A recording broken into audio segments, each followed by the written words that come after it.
Bonjour! Welcome to another episode of Cuisine de Michel. I am Michel. So today I'm going to be making a recipe that I've made many times before. This is Crème Brûlée. There are many versions of this out there on the internet. This version was actually originally on surlatable.com, but I've looked it up recently and it's no longer there. So this just happens to be something I wrote down years and years ago, and it's my favorite recipe for it. So let's get to it. So here in the bowl, I've separated off 8 egg yolks. Now there's a little bit of white in there. Don't worry if there's a little bit of white, that's not going to be a problem. To that, I'm going to be adding 1/3 cup of granulated sugar. And you can hear that the oven needs to be heated to 300 degrees Fahrenheit. Meanwhile, we're going to keep putting this together. So we're going to be whisking this now. If you don't have a whisk attachment on your hand mixer, that's okay. You can whisk it by hand, it just takes longer. So I'm going to whisk these together until they turn a pale yellow color.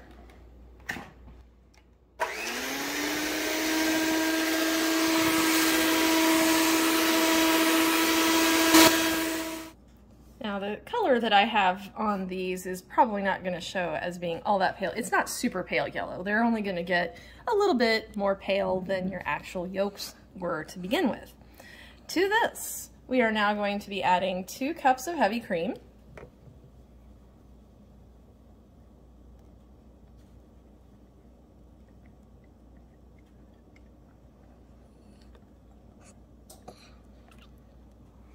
And I'm using the seeds that I've scraped from one vanilla bean pod. You can also use vanilla extract instead, like about a teaspoon, maybe 2 teaspoons, just depends on your taste. But if you can access it, using the actual vanilla bean is the better flavor, of course. I know that vanilla beans are quite expensive. I don't use them very often in my recipes for that very reason. So then we are going to be getting this all mixed together. You don't want to whip it too much, so I'm not gonna mix it very, very much.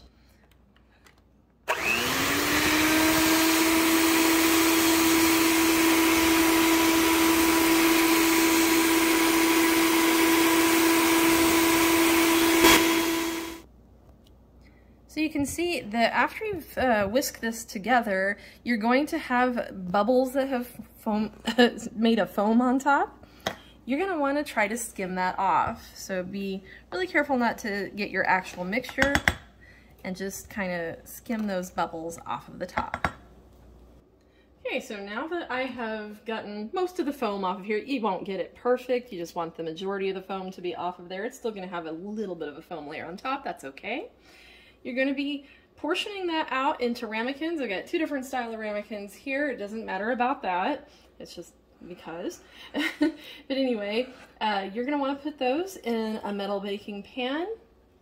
Do not let the ramekins touch each other, but you can have them fairly close together, like these are okay.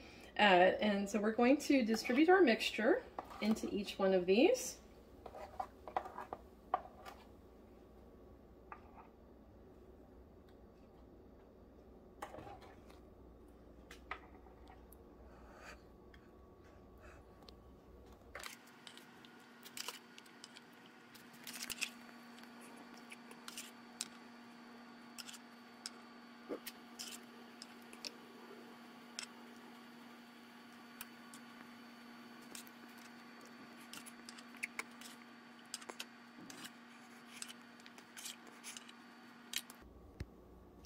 Okay, so I had a bit more mix than I thought, so I had to switch my pan, and these got a little bit deeper filled than I wanted originally, or that I thought originally, not wanted.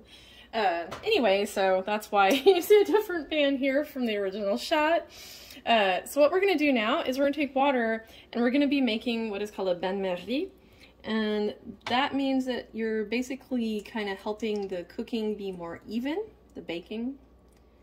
We're going to fill that up to about halfway up the sides, anywhere from halfway to 2/3 up the sides of your dishes.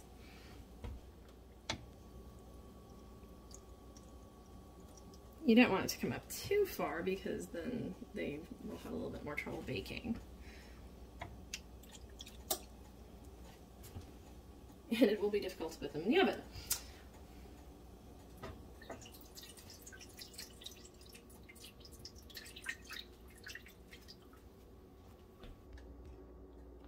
Now that we've got the water in the pans, we're going to be transferring these to the oven, and we're going to be baking them for approximately 40 minutes. At 40 minutes, you're going to want to test in the pan and give it just a slight jiggle, and the water should jiggle, but the middles of your crème brûlée should be set. Okay, so as you can see, these have come out of the oven. My more shallow ones were done at the 40-minute mark. The ones that were in the deeper pan, they had to go about another 8 minutes. But anyway, we are now going to leave these on the counter. So I've got it up on a cooling rack. You want to let this come back to room temperature.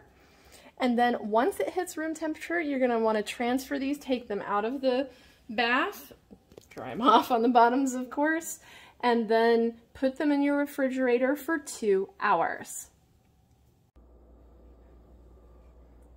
Okay, so now this has been in the refrigerator for a little over 2 hours, probably more like 2.5 hours. And so what we're gonna do is the brûlée part, where we put the top on here. So we're just using regular granulated sugar, and you're gonna sprinkle some of that on top of there. There's no like set amount for this. If you want a really thick layer, then put on a pretty decent layer of the sugar. But again, you don't want to go too thick because you'll never get it to finish caramelizing if you do. So it's just kind of like that. That's a pretty good amount, maybe just a little more. I like mine pretty thick.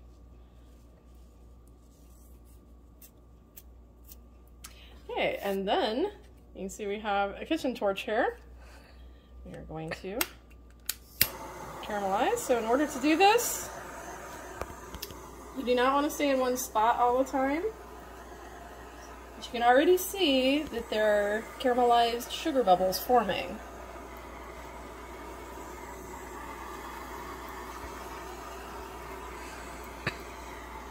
If you stay in one spot too long, then you risk cooking your crème brûlée underneath. So that's why you want to constantly move.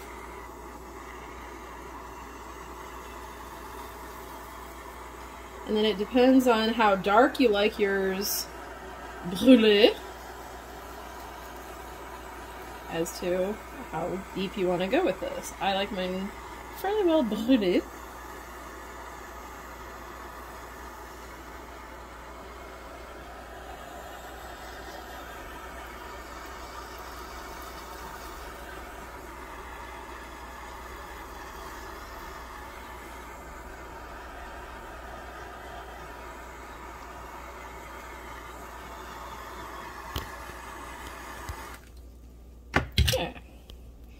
Once you have that, be careful not to touch the top edges because they will be hot.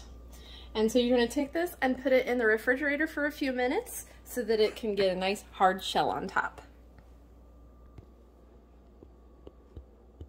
Okay, so I know it doesn't look any different, but now you can tell that's hard, and I've managed to actually make a slight crack in it, even though I don't know if you can see it on camera. But anyway, one of the most wonderful pleasures is, of course, cracking the crème brûlée. Just like that. Oh, yeah. And that's what it looks like inside, so that you have an idea about that. Anyway, it's a wonderful dessert. I hope you'll try it.